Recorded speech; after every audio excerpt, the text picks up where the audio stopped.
जिस घर की स्त्री में ये 4 गुण हो, उस घर में दरिद्रता कभी नहीं आती।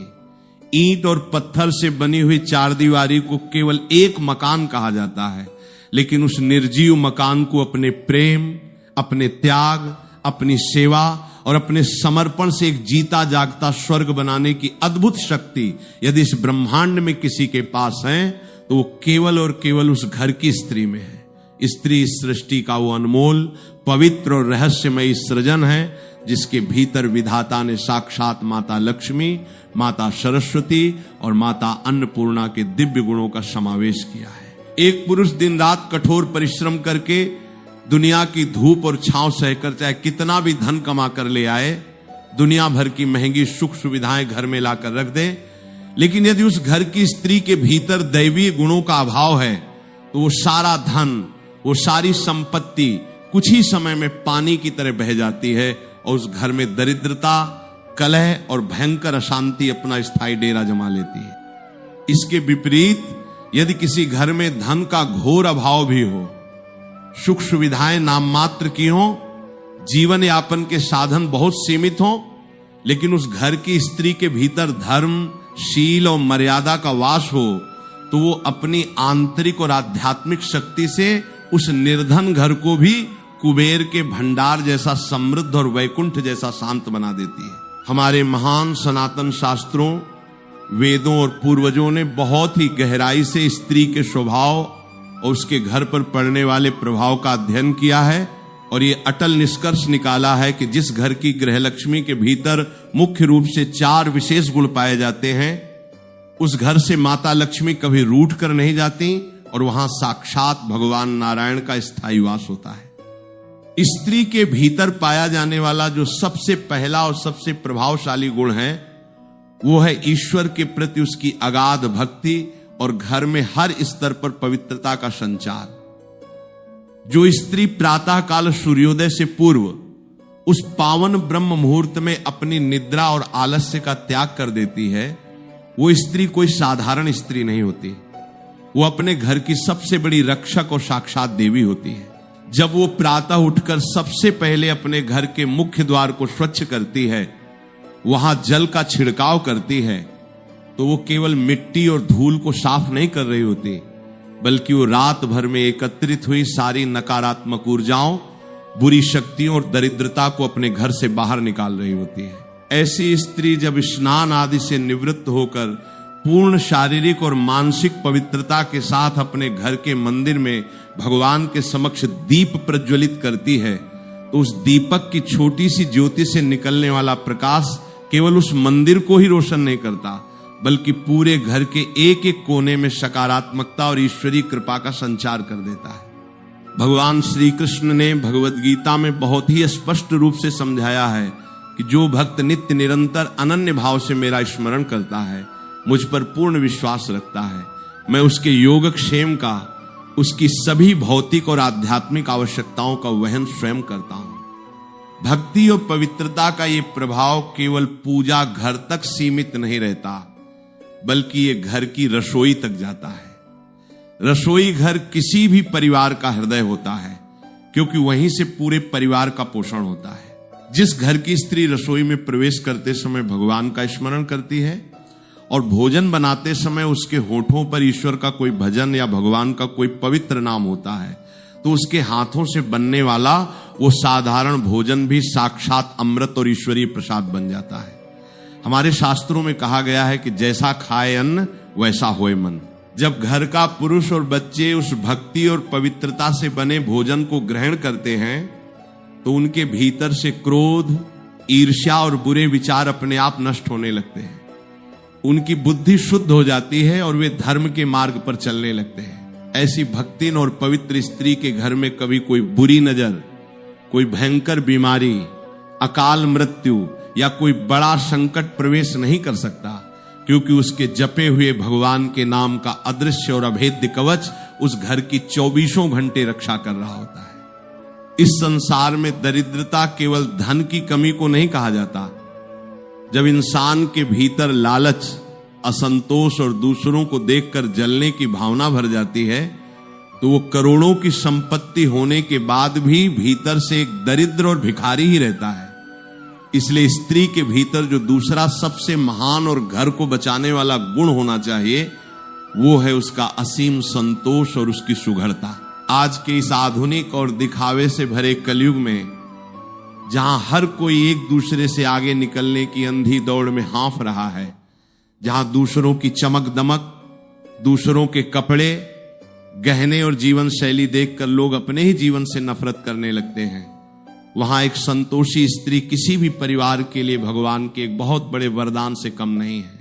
जो स्त्री अपने पति की आय को, उसकी मेहनत को समझती है, जो अपनी चादर देखकर पैर पसारना जानती है, और जो सीमित साधनों में भी पूरे परिवार को हंसता खेलता और खुश रखना जानती है, उस स्त्री के घर में कभी कंगाली नहीं आ सकती।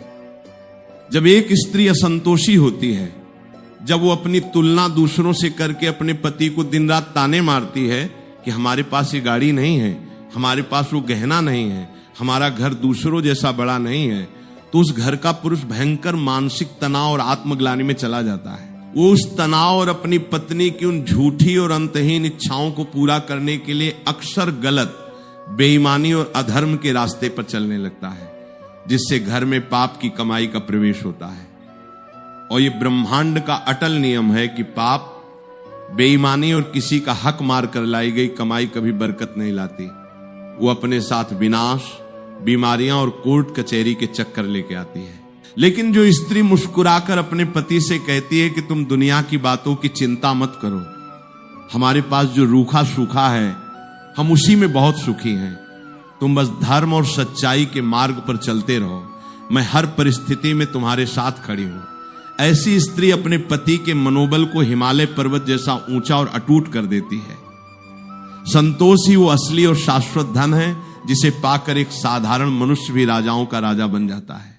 इस संतोष, निस्वार्थ प्रेम और अगाध भक्ति की वास्तविक महिमा को गहराई से समझाने के लिए हमारे शास्त्रों में परम भक्त विदुरानी जी का एक अत्यंत भावुक, पवित्र और हृदय को चीर देने वाला प्रसंग आता है। महाभारत के भीषण युद्ध से पूर्व, जब भगवान श्री कृष्ण अंतिम बार शांति दूत बनकर हस्तिनापुर गए थे, तो दुर्योधन ने उनका स्वागत करने के लिए, उन्हें अपने प्रभाव में लेने के लिए 56 प्रकार के अत्यंत स्वादिष्ट व्यंजनों का एक बहुत ही विशाल और राजसी भोज तैयार करवाया था। दुर्योधन को अपने अपार धन, अपनी सत्ता, अपनी सेना और अपने स्वर्ण महलों पर बहुत बड़ा अहंकार था। उसे लगता था कि वो अपने इस ऐश्वर्य की चकाचौंध से साक्षात त्रिलोकीनाथ भगवान श्री कृष्ण को भी खरीद लेगा। लेकिन भगवान श्री कृष्ण, जो केवल और केवल सच्चे प्रेम, असीम संतोष और निर्मल भाव के भूखे हैं, उन्होंने दुर्योधन के उस अहंकार, छल और पाप से भरे 56 भोग को पूरी तरह से ठुकरा दिया। भगवान ने उस सोने के राजमहल का त्याग कर दिया और वे हस्तिनापुर की गलियों से होते हुए सीधे अपने परम प्रिय भक्त विदुर जी के एक बहुत ही साधारण, निर्धन और छोटे से घर की ओर चल पड़े। विदुर जी का घर बहुत ही निर्धन था। वहां कोई राजसी ठाट बाट नहीं था, फर्श पर कोई कीमती कालीन नहीं बिछे थे, और न ही अतिथियों के सत्कार के लिए सोने चांदी के बर्तन थे। जब श्री कृष्ण वहां पहुंचे, उस समय विदुर जी घर पर नहीं थे और उनकी पत्नी परम साध्वी विदुरानी जी स्नान कर रही थी। जैसे ही उन्होंने बाहर से भगवान श्री कृष्ण की वो जानी पहचानी और मधुर आवाज सुनी, उनके भीतर प्रेम, भक्ति और संतोष का ऐसा प्रचंड ज्वार उठा कि वे अपनी शुद्ध बुद्ध ही खो बैठी। उन्हें यह भी ध्यान नहीं रहा कि उन्होंने ठीक से वस्त्र धारण किए हैं या नहीं। वे उसी अवस्था में भागती हुई दरवाजे पर आ गई। साक्षात अपने आराध्य, संपूर्ण ब्रह्मांड के स्वामी को अपनी उस टूटी हुई छोटी सी कुटिया के द्वार पर खड़ा देखकर विदुरानी जी के नेत्रों से आंसुओं की अविरल धारा बहने लगी। उनका शरीर कांपने लगा और वे एक गहरी भाव समाधि में चली गई। श्री कृष्ण ने बहुत ही प्रेम और अधिकार से कहा कि काकी, मुझे बहुत जोरों की भूख लगी है, तुम्हारे घर में जो कुछ भी है मुझे खाने को दे दो। विदुरानी जी भागकर भीतर रसोई में गईं। घर में उस समय भोजन के नाम पर पकाने के लिए कुछ नहीं था, केवल कुछ केले रखे हुए थे। वे उन केलों को लेकर आईं और भगवान के सामने बैठकर उन्हें छीलने लगी। लेकिन भगवान के दर्शनों के उस अद्भुत नशे में, उस असीम प्रेम और संतोष की परम अवस्था में विदुरानी जी की बुद्धि पूरी तरह से भगवान के स्वरूप में लीन हो चुकी थी। वे केले छीलती, लेकिन अज्ञानतावश केले के स्वादिष्ट गूदे को बाहर फेंक देती और केले का छिलका बड़े ही प्रेम से भगवान श्री कृष्ण के मुख में डाल देती। और आप विचार कीजिए कि वो संपूर्ण ब्रह्मांड का स्वामी, जो वैकुंठ में माता लक्ष्मी के हाथों से अमृत पान करता है, जिसे करोड़ों देवता नित्य भोग लगाते हैं, वो भगवान उन साधारण केले के छिलकों को इतने आनंद, इतने चाव और इतनी गहरी तृप्ति से खा रहा था मानो दुनिया में उससे अधिक स्वादिष्ट कुछ और हो ही नहीं सकता। थोड़ी देर में जब विदुर जी वहां आए और उन्होंने ये अद्भुत और विचलित करने वाला दृश्य देखा तो वे घबरा गए और अपनी पत्नी को टोकते हुए क्रोध में बोले कि ये तुम क्या अनर्थ कर रही हो? तुम भगवान को केले के छिलके क्यों खिला रही हो? तब विदुरानी जी को संसार का होश आया और उन्हें अपनी भूल पर बहुत गहरा पश्चाताप हुआ। वे रोने लगे। लेकिन तब भगवान श्री कृष्ण ने मुस्कुराते हुए विदुर जी को शांत किया और कहा कि हे विदुर, इन छिलकों में काकी के निर्मल प्रेम, उनके अगाध संतोष और उनकी सच्ची भक्ति का जो असीम और मीठा स्वाद मुझे मिल रहा है, वो स्वाद मुझे दुनिया के किसी भी राजमहल के 56 भोग में कभी नहीं मिल सकता। ये पवित्र और भावपूर्ण प्रसंग हमें बहुत ही गहरी आध्यात्मिक सीख देता है कि ईश्वर को और जीवन की वास्तविक सुख समृद्धि को तुम्हारे घर की बाहरी सजावट, तुम्हारे महंगे फर्नीचर या तुम्हारे बैंक बैलेंस से कोई लेना देना नहीं है।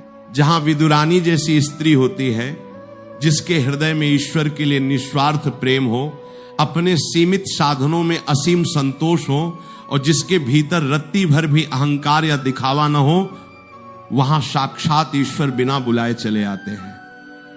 और जहां नारायण स्वयं आकर विराजमान हो जाएं, वहां माता लक्ष्मी तो उनके पीछे पीछे अपना सारा ऐश्वर्य, अपनी सारी संपदा लेकर हमेशा हमेशा के लिए स्थापित हो ही जाती है। एक स्त्री के भीतर जो तीसरा अत्यंत महत्वपूर्ण और घर को स्वर्ग बनाने वाला गुण होना चाहिए, वो है उसका असीम धैर्य और उसकी मधुर वाणी।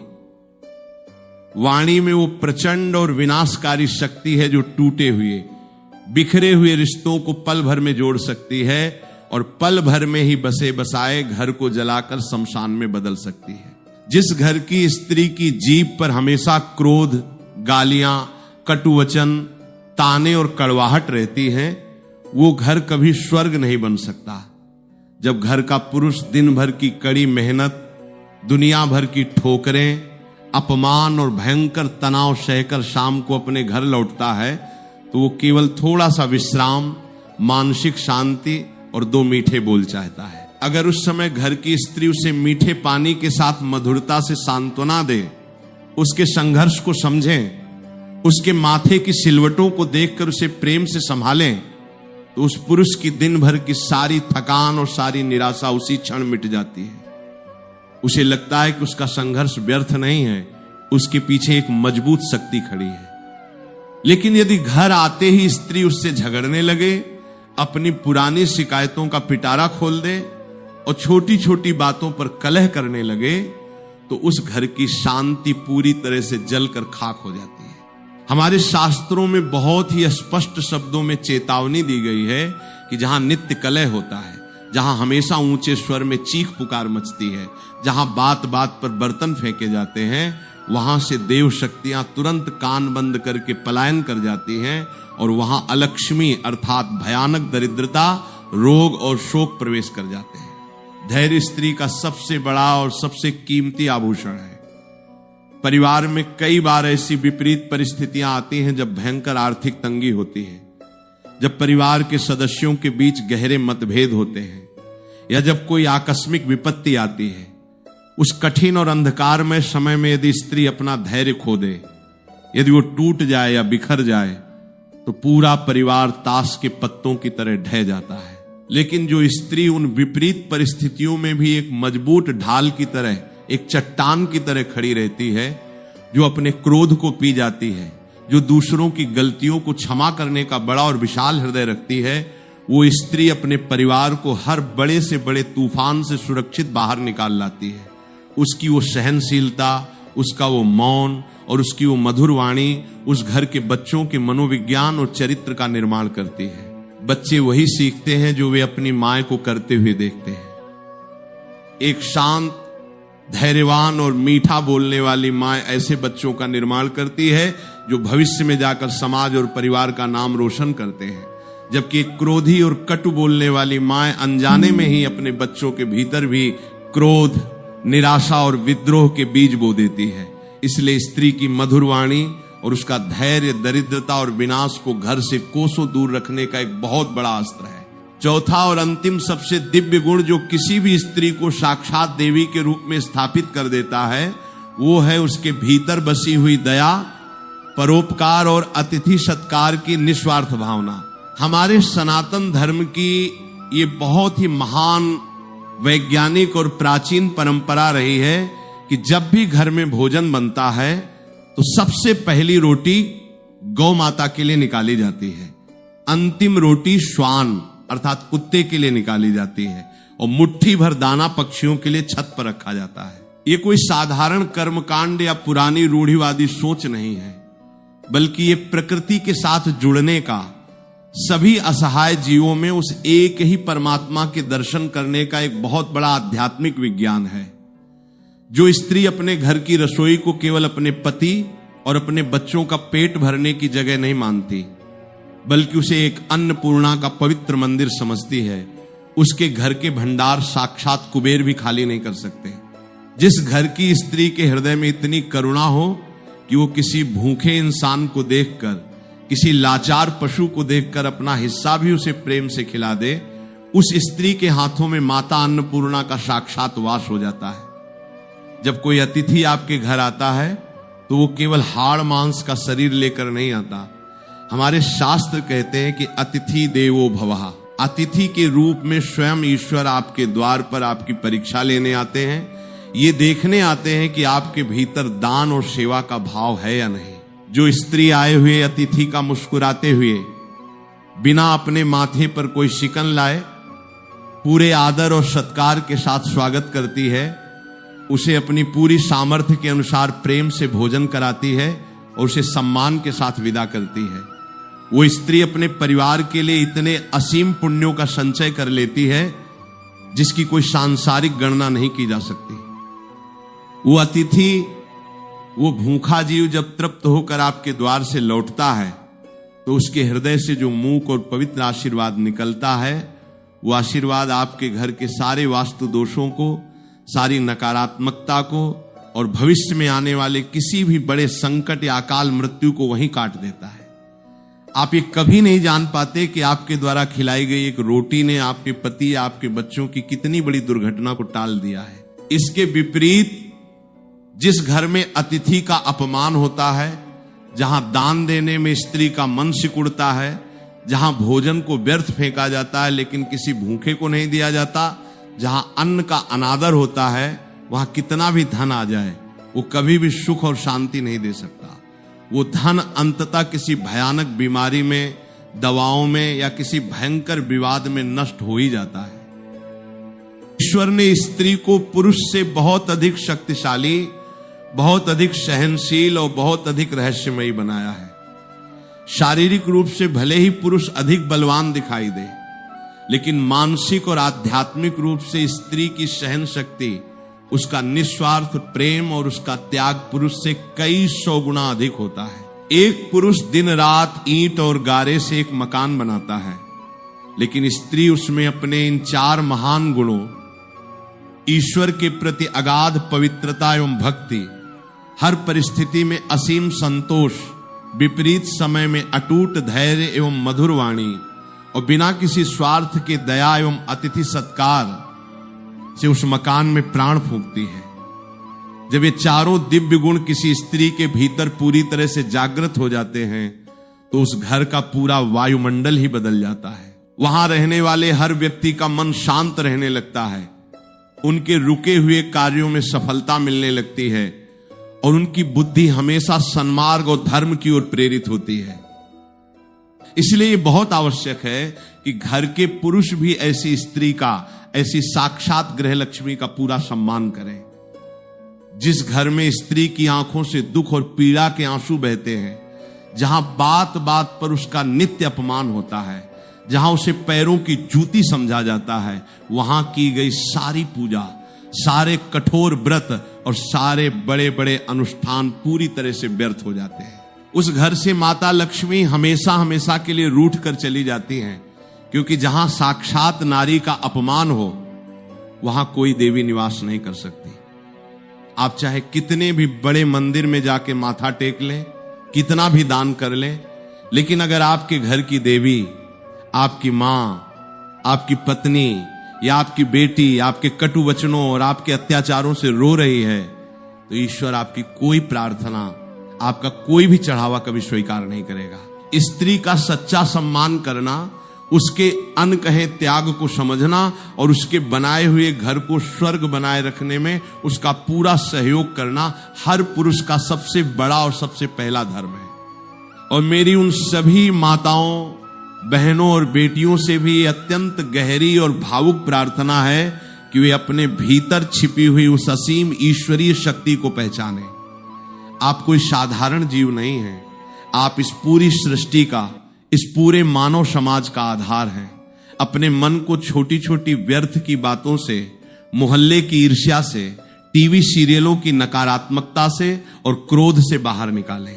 अपने घर को एक ऐसा तपोवन, एक ऐसा शांति का मंदिर बनाएं जहां बैठकर आपके पति, आपके बच्चे और आपके घर के बुजुर्ग दुनिया की हर चिंता, हर थकावट और हर दुख से मुक्त हो सकें। जब आप इन महान दैवीय गुणों को अपने भीतर पूरी तरह से धारण कर लेंगी, तो आपको जीवन में कभी किसी से कुछ मांगने की आवश्यकता नहीं पड़ेगी। प्रकृति और परमात्मा स्वयं आपके कदमों में वो सब कुछ लाकर रख देंगे जो आपके और आपके परिवार के परम कल्याण और सुख के लिए आवश्यक है।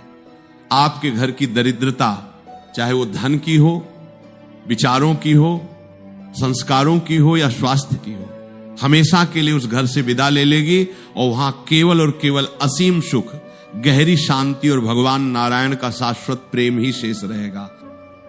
अगर आपको मेरी ये बातें अपने हृदय की गहराइयों तक पहुंचती हुई महसूस हुई हैं और इनसे आपको अपने जीवन, अपने विचारों और अपने परिवार को सुधारने की कोई नई प्रेरणा मिली है, तो कृपया इस वीडियो को लाइक करें।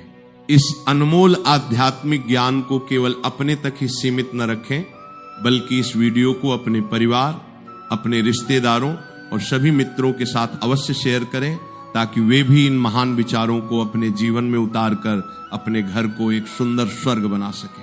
हमारे इस पवित्र और बड़े आध्यात्मिक परिवार से हमेशा के लिए जुड़ने के लिए चैनल को सब्सक्राइब करें और बेल आइकन जरूर दबाएं, ताकि ऐसी ही गहरी, भावुक और जीवन को बदलने वाली आध्यात्मिक शिक्षाएं आपको निरंतर प्राप्त होती रहें। भगवान के प्रति अपना असीम प्रेम, सच्ची भक्ति और पूर्ण श्रद्धा व्यक्त करने के लिए कमेंट में पूरे भाव और समर्पण के साथ राधे राधे अवश्य लिखें। राधे राधे। जय श्री कृष्णा।